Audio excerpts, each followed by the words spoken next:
स्वागत है आपका हमारे YouTube चैनल JMD क्लासेस में। आज हम उस टॉपिक में बात करेंगे जो कि अभी माहौल चल रहा है, हमारे यूपी में चल रहा है, हमारे उत्तराखंड में चल रहा है, पड़ोसी राज्य है हमारे मणिपुर में, पंजाब में और गोवा में भी चल रहा है। आज उसके बारे में बात इसलिए किया जा रहा है क्योंकि हमारे यहाँ 8 जनवरी 2022 को आदर्श आचार संहिता लागू हो चुकी है। तो आइए सबसे पहले देखते हैं कि किन राज्यों में है और वहाँ कितनी कितनी सीटें हैं। तो पहला राज्य हमारा अपना राज्य उत्तर प्रदेश, जहाँ 10 फरवरी से चुनाव होने वाले हैं, जहाँ के मुख्यमंत्री हैं हमारे माननीय श्री योगी आदित्यनाथ जी।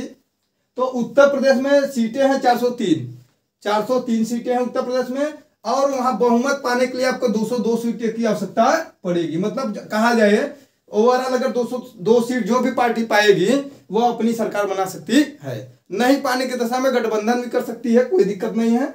और ऐसे ही हमारे हैं उत्तराखंड के मुख्यमंत्री हैं धामी जी, ठीक है, पुष्कर धामी, जिनका नाम है पुष्कर धामी। यहाँ पे बहुत ही उथल हुआ, तीन मुख्यमंत्री अभी बन चुके हैं साल भर के अंदर उत्तराखंड में। फिर मणिपुर, एन बीरेन जी यहाँ के हैं, एन बीरेन जी यहाँ के मुख्यमंत्री हैं। यहाँ मणिपुर में 60 सीटें हैं। कितनी सीटें हैं? 60 सीटें हैं। कितनी सीटें? 60।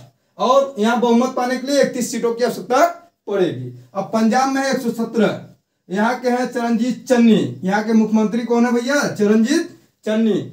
यहाँ पे 117 सीटें हैं और 59 सीट जो भी पाएगा वो बहुमत में रहेगा। गोवा में 40 सीटें हैं, 21 सीटों की आवश्यकता पड़ती है। कितने सीटों की आवश्यकता पड़ेगी? 31 सीटों की आवश्यकता पड़ेगी। और यहाँ आप देखिए पंजाब में 117 सीटें और 59 सीटों पे बहुमत मिलेगा।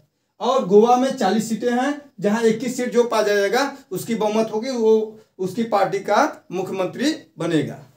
ठीक है, अब ये सब बातें हो गई। अब यहां तक आपको समझ में आया। 10 फरवरी से हमारे यूपी में चुनाव है। 10 फरवरी से हमारे यूपी में चुनाव है। तो अब जब चुनाव कौन कराता है? चुनाव जो है चुनाव आयोग कराता है, जिसकी स्थापना 25 जनवरी 1950 को की गई। और उसके पहले मुख्य चुनाव आयुक्त थे सुकुमार सेन जी थे। ओके। और वर्तमान में जो मुख्य चुनाव आयुक्त हैं वो हैं सुशील कुमार चंद्रा।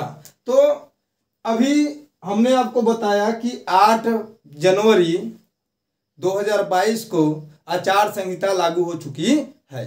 तो ये सबसे पहला बात आता है कि आदर्श आचार संहिता होती क्या है, ये किस चिड़िया का नाम है या कौन सा प्रोविजन है। कहें तो सामान्य जनमानस मतदाता इस बारे में जान नहीं पाता है। तो मैं उसीलिए ये वीडियो लेके आया हूं कि बच्चा से छोटा सा बच्चा हो चाहे बूढ़ा हो, सबको समझ में आ जाए कि आदर्श आचार संहिता के अंतर्गत क्या आता है, क्या करना चाहिए, क्या नहीं करना चाहिए। तो आदर्श आचार संहिता बनाने की जरूरत इसलिए पड़ी क्योंकि जब ये नहीं था, कौन नहीं था, आदर्श आचार संहिता नहीं बनाया गया था। इसके पहले जो भी बाहुबली लोग रहते थे, चुनाव लड़ते थे, सब धन बल के साथ चुनाव को प्रभावित करते थे। जैसे बैलेट पेपर को लूट लेना, जहां चुनाव हो रहा वहां धांधली करवा देना, लोगों को धमकाना काम कर रहे थे। तो फिर लोगों ने सोचा विचारा और सारी पार्टियों ने मिलकर के एक साथ बैठ करके कुछ मानक निर्धारित किए। किसके लिए? उसके लिए जो चुनाव लड़ने वाला है। उससे कहा गया भाई ठीक है, सब पार्टी वाले मिल गए और बोले कि ठीक है भाई, मिल करके हम लोग एक अच्छा सा बढ़िया से एक नियम प्रोविजन बनाते हैं। उस नियम और प्रोविजन का पालन सब करेंगे। मतलब जो भी पार्टी होगी, चाहे जो भी पार्टी हो, चाहे वो सत्ता में हो चाहे न हो, विपक्ष में हो, कोई दिक्कत नहीं, सबको उस नियम का पालन करना होगा। कहने का आशय यह है कि जब आपका आदर्श आचार संहिता लग जाता है तो सारे मशीनरी, कहने का मतलब मशीनरी का मतलब जितने भी प्रशासनिक कार्य करने वाले हैं, जैसे पुलिस हुआ या कोई भी हुआ, सब चुनाव आयोग के अंतर्गत आ जाते हैं। चुनाव आयोग उनको दिशा निर्देश देती है।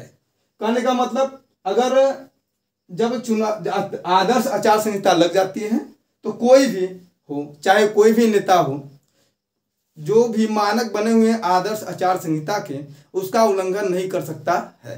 कहने का मतलब जैसे अब हमारे माननीय मुख्यमंत्री जी हैं, अब वो किसी नए रोड या किसी नई परियोजना का लोकार्पण नहीं कर सकते हैं। और न ही अभी हमारे यहाँ कोविड बहुत ज़्यादा चल रहा है, इसके वजह से एक नया दिशा निर्देश निकला हुआ है आदर्श आचार संहिता में कि आप 15 जनवरी तक कोई भी जुलूस और रैली नहीं निकाल सकते हैं। तो बच्चों आप लोग जानिए कि आदर्श आचार संहिता इसीलिए लगी हुई है जिससे कि लोग निष्पक्ष होकर निडर होकर के अपने मत को दे सकें। अगर कहा जाए कि सर ये बताइए, अगर मान लीजिए कि जरूरत पड़ गई, अब मतदान का दिन है, कोई जो चुनाव लड़ रहे हैं, विधायक जी का चुनाव होने वाला है, विधायक जी लड़ रहे हैं, तो विधायक जी ये नहीं कर सकते हैं कि आपको मत देने के लिए गाड़ी या घोड़ा का साधन का प्रबंध करें चुनाव के दिन।